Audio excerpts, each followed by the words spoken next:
no vale la pena ser tan intensivos. Lo único que vamos a lograr es llevarlo a hipoglucemia y tristemente a lo mejor acelerar alguna complicación cardiovascular. Entonces el tipo de paciente, su edad, sus condiciones, si ya tuvo un trastorno cardiovascular, son importantes en la selección.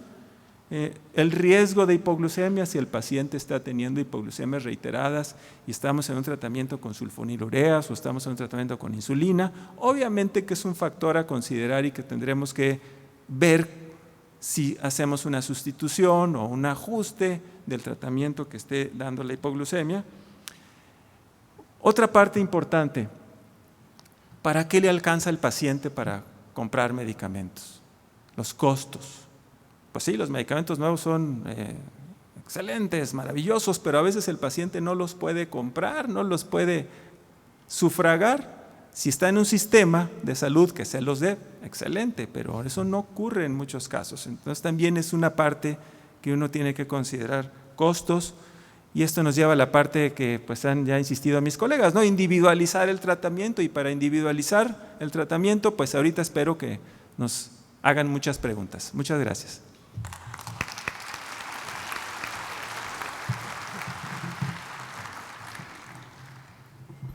Muchas gracias, Rogelio. Y ahora sí pasaremos a algunas preguntas y luego daremos tiempo para el auditorio para que hagan otras más.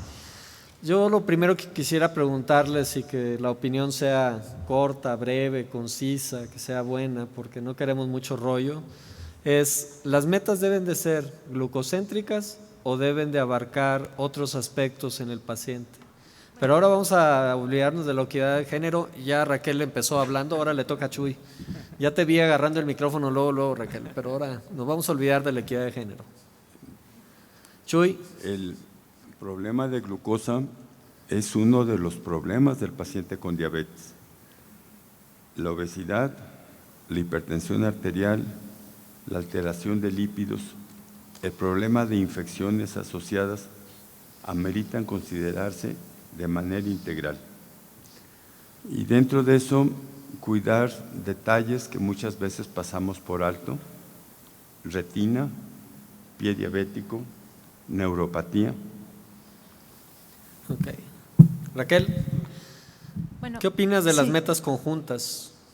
No solo la glucemia. No, de hecho la guía de ACE este año salió muy bien porque está tocando todo: obesidad, prediabetes, diabetes, hipertensión, dislipidemia, y está muy bonita y está como con preguntas y respuestas. Entonces recomiendo a todos que las busquen, se pueden bajar gratis, tanto las diapositivas como las guías. Están muy completas y muy buenas, y creo que si queremos prevenir retinopatía y nefropatía tenemos que controlar presión y lípidos, y es a veces mucho más fácil hacer eso que controlar la glucosa. Entonces creo que sí, es muy importante que veamos al paciente como un todo y todas las comorbilidades para realmente prevenir las complicaciones. Rogelio. Control glucémico, control de presión, control de lípidos y control de peso es la única estrategia que puede disminuir la enfermedad cardiovascular. Chuy. Para mí es muy importante que el tratamiento y las metas tomen al paciente como centro.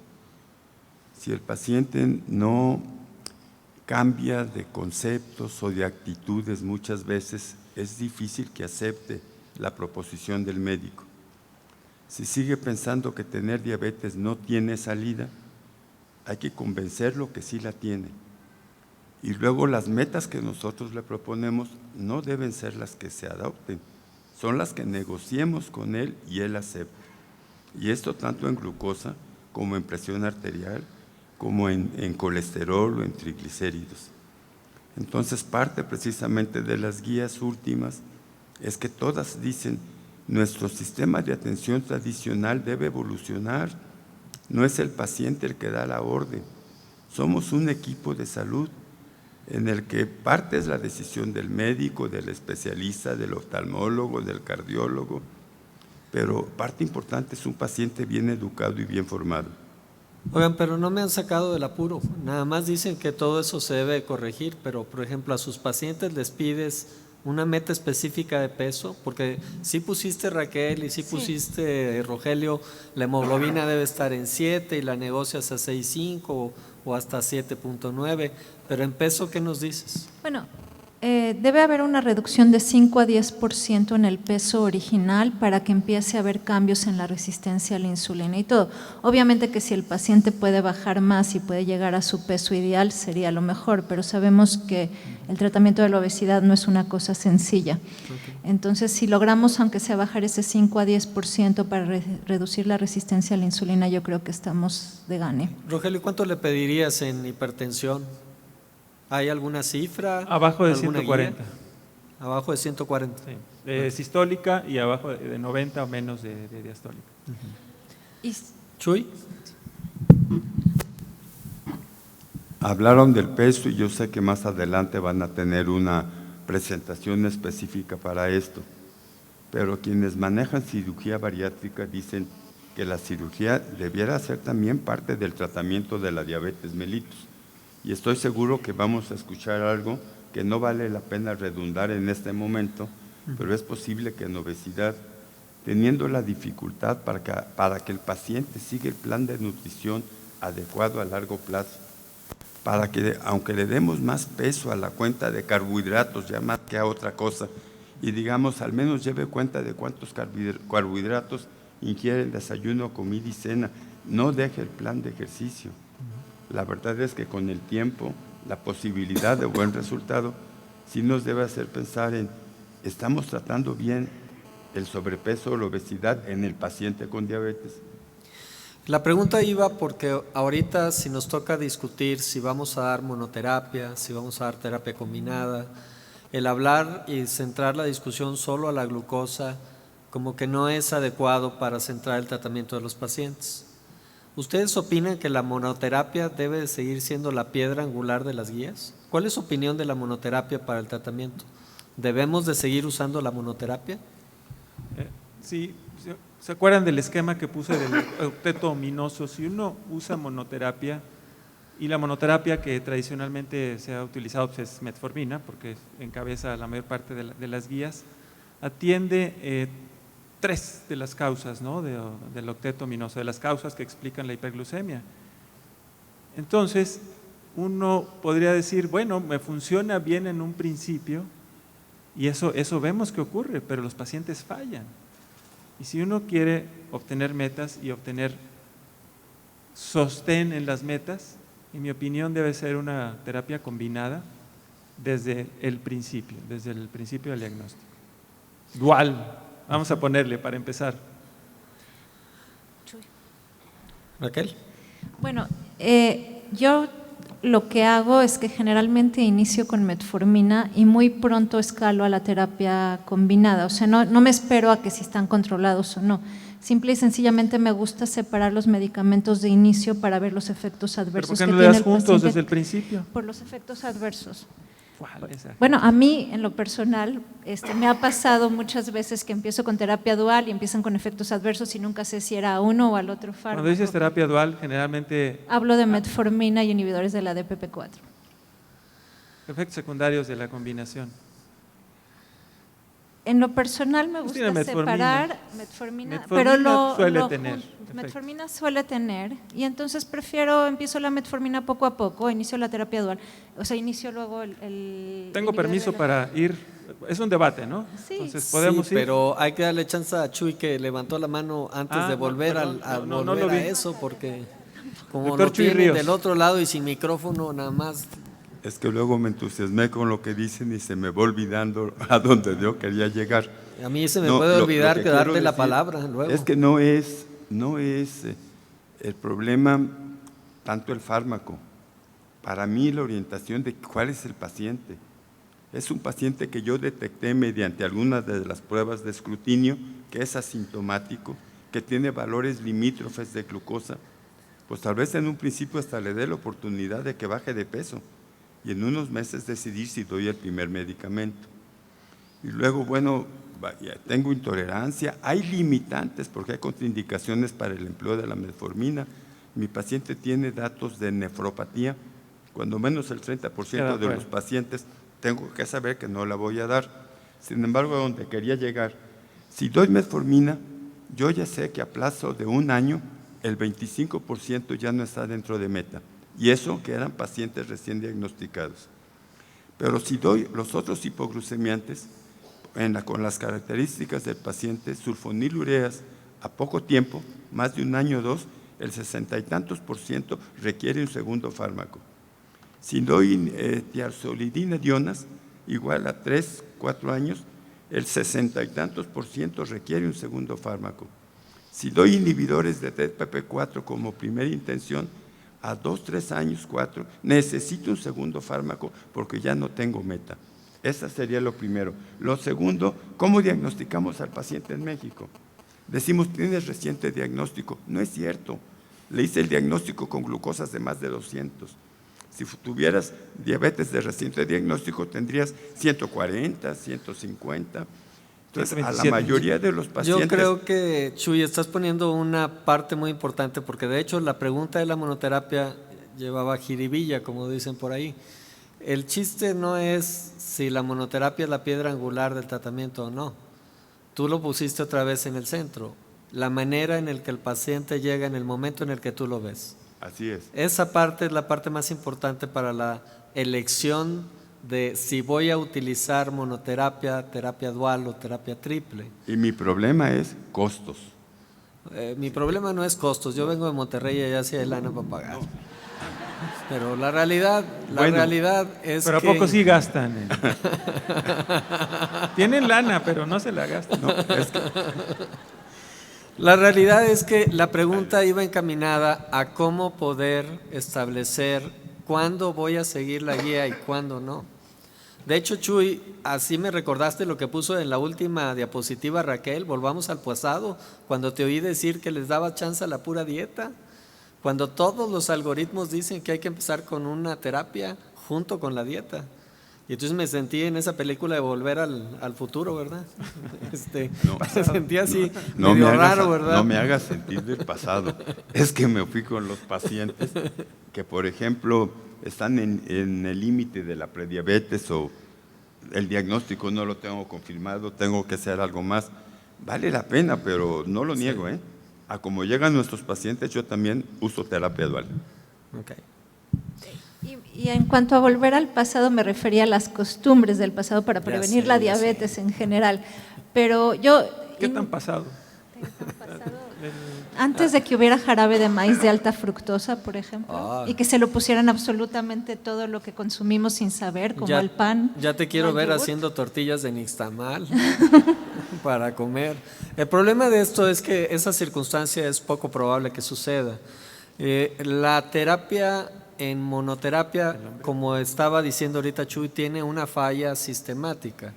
Y Rogelio nos presentó los datos de lo que uno puede esperar con monoterapia que baje la hemoglobina glucosilada.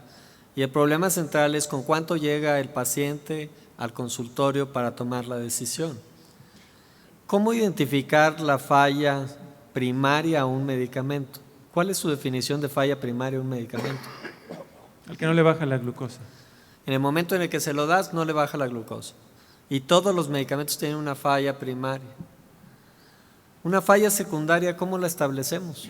Ahorita pusiste unas cifras, Rogelio, ahí decías más o menos pues la falla secundaria, pero le faltaba la otra definición a la falla secundaria.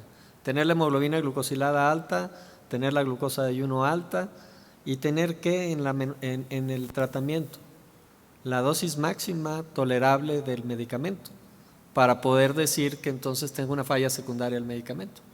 Porque muchos pacientes están subdosificados. Y si no le doy la dosificación correcta, no puedo establecer el diagnóstico de falla secundaria. ¿Cuál sería tu opinión, Raquel? Bueno, quería nada más hacer una aclaración que si usas terapia dual, no necesariamente tienes que llegar a la dosis máxima tope de ambos medicamentos. Puedes utilizar una dosis menor de ambos medicamentos si tienes sinergia y tienes mucho mayor efecto.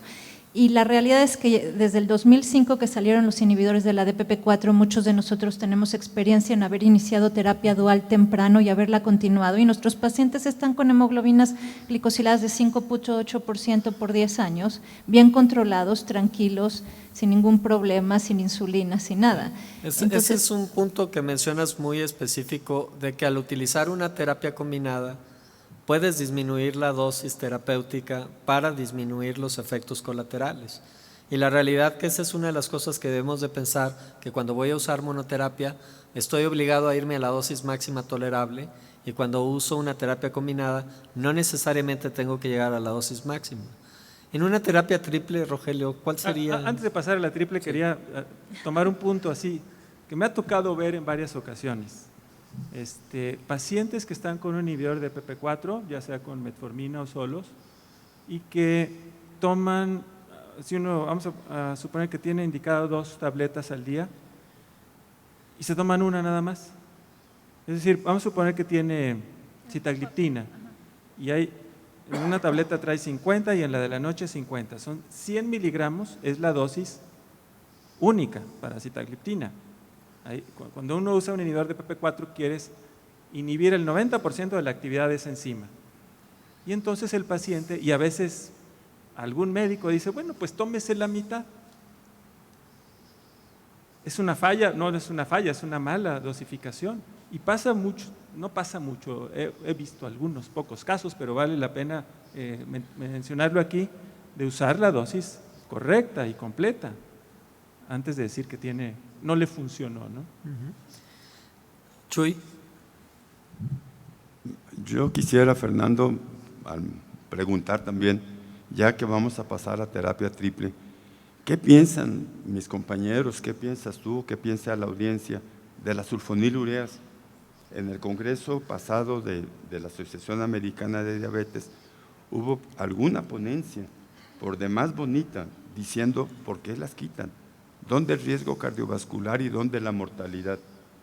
Entonces, porque lo más frecuente es que asociamos metformina con sulfonilureas.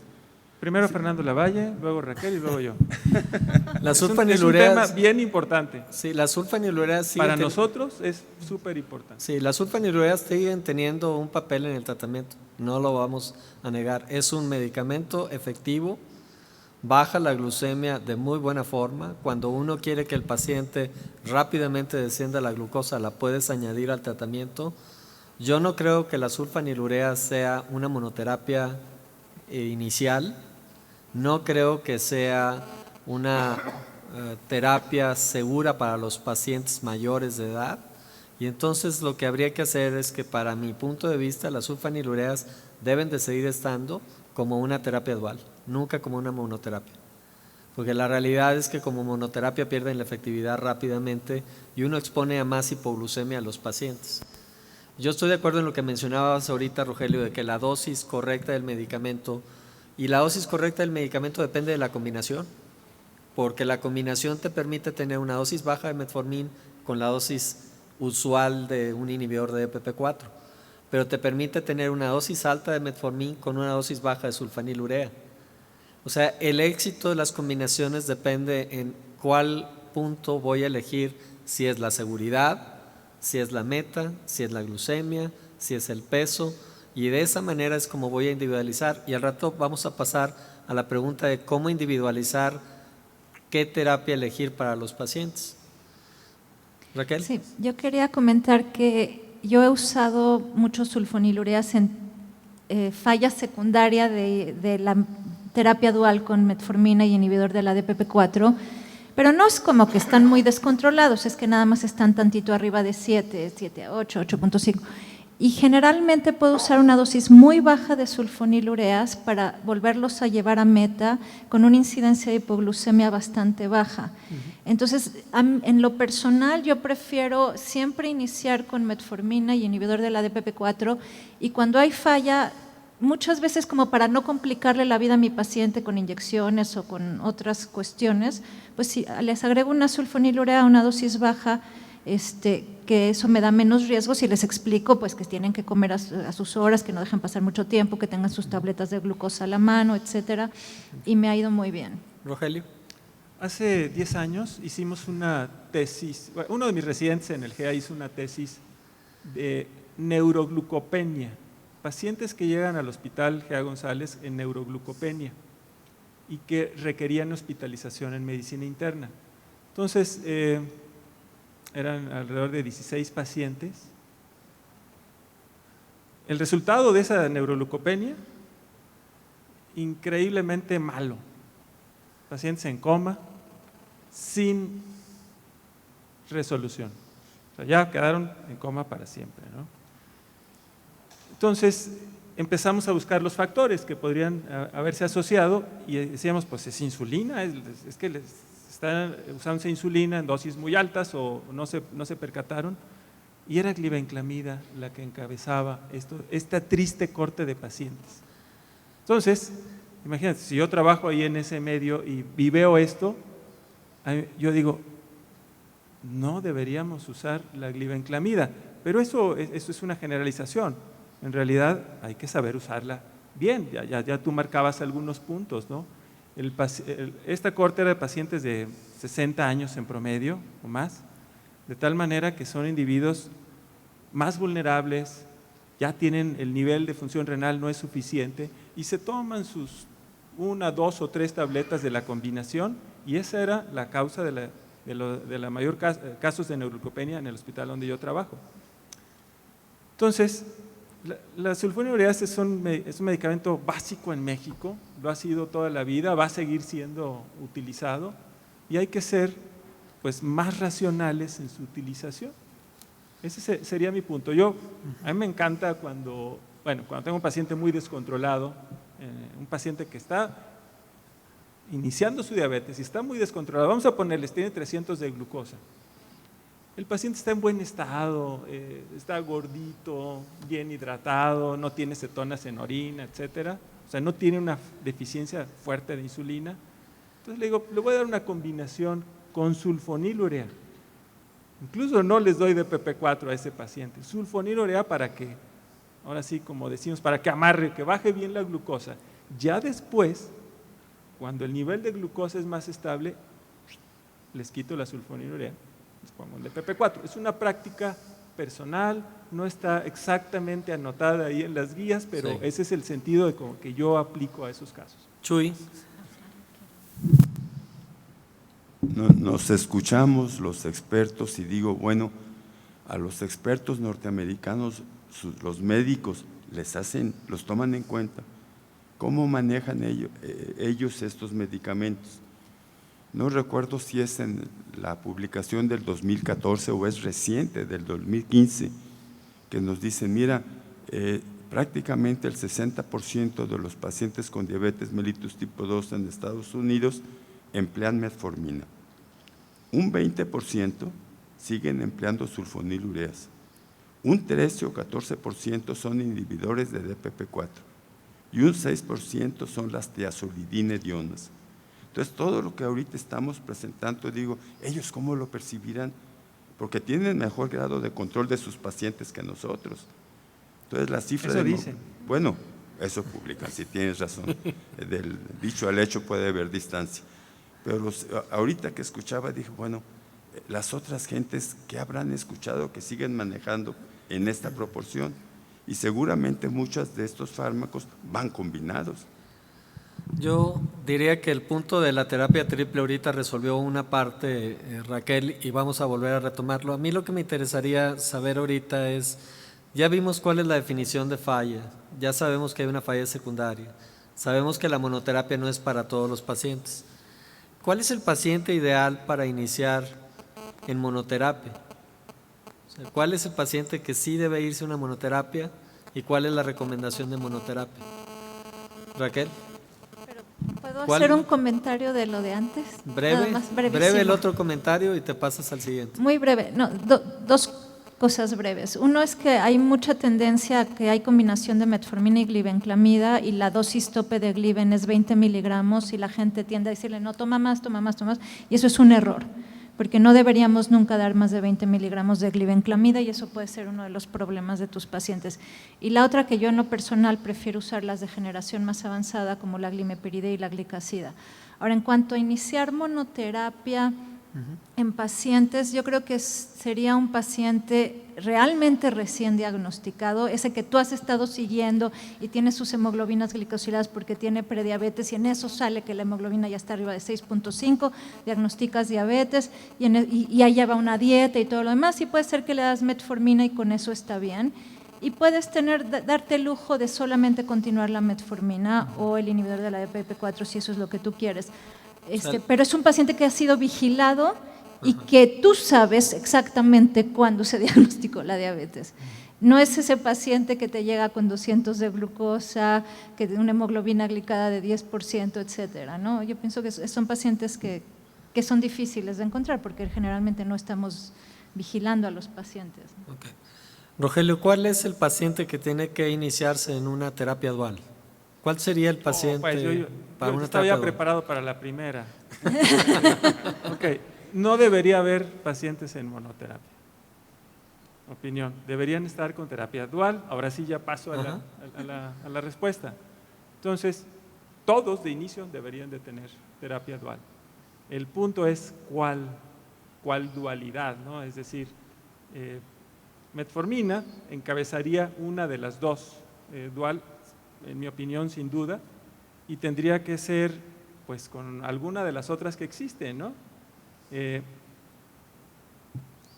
Inhibidores de PP4, glitazonas, tiazolidinedionas, o inhibidores de SGLT2, lo pongo en tercer lugar.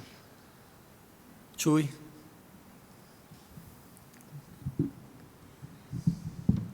Estaba pensando cómo adelantarme, pero también me tomaste fuera de pensamiento.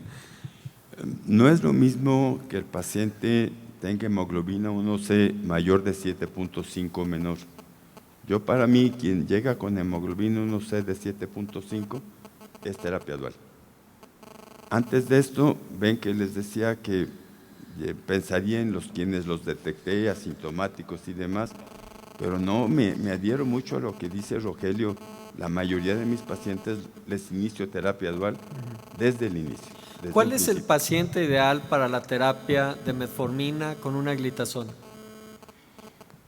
Metformina con glitazona de inicio como primera alternativa de tratamiento. Cuando lo veo aquí, así lo identifiqué y a se la pongo. Hombre joven con mucha resistencia a la insulina, sin comorbilidades. Hombre joven, ya nos diste a todos los de la mesa en la madre. Ya no vamos a poder usar esa combinación. Raquel, tienes mucha razón. Una de las cosas que vemos en México es que la diabetes empieza entre los 35 y los 40 años de edad. Esos pacientes son los ideales para una combinación. Rogelio nos demostraba que la combinación de una glitazona con metformina tiene una larga duración de vida, que de los medicamentos que más han probado tener eficacia a largo plazo son las glitazonas. ¿Por qué mencionaste hombre y no mencionaste mujer también en esa edad? El problema de osteoporosis. Pero si estás diciendo joven, ¿por qué el problema de osteoporosis? Porque yo sí no hago distinción. Yo iba a contestarles que mi manera de ver para esa combinación es el paciente joven, hombre o mujer, nunca cerca de la menopausia la mujer, y que esos pacientes son los que no tienen datos de insuficiencia cardíaca porque son jóvenes, no tienen retención de líquidos, no tienen complicaciones renales, y yo creo que esos son los pacientes ideales porque les quitas la resistencia a la insulina y mejoras la producción hepática de glucosa con esa combinación, y que son los que mejor responden, y que es una gente joven que necesita terapia por 40 años. Claro, pero esa mujer de 40 años va a tener 55 muy pronto. Pero no le vas a dejar la glitazona todo el tiempo. Estamos hablando de la terapia inicial. Ahora, todos ustedes dijeron que la terapia va a fallar con el paso del tiempo. No, generalmente si empiezo en 40 años, pues para los 50 que llegue la menopausia, ya le tendré que haber cambiado el tratamiento. Pero generalmente esa combinación es bastante buena y probablemente no fallen y probablemente no se tengan que checar la glucosa ni nada y probablemente le quites el hígado graso, etcétera. A mí, en lo personal, me da miedo dar a una mujer joven, porque puede estar en edad reproductiva, aunque tenga 40 años, o sea, por muchas razones es más complicado. Aquí ven ustedes cómo hay dos puntos de vista diferentes en ese sentido. ¿Cuál sería el paciente ideal, Rogelio, para la combinación de metformina con acarbosa? ¿Con acarbosa? ¿Sí? ¿Qué es eso? Pues, Es un si está con medicamento mucho muy usado, está en el estreñimiento, cuadro básico, produce tiene algo de mucho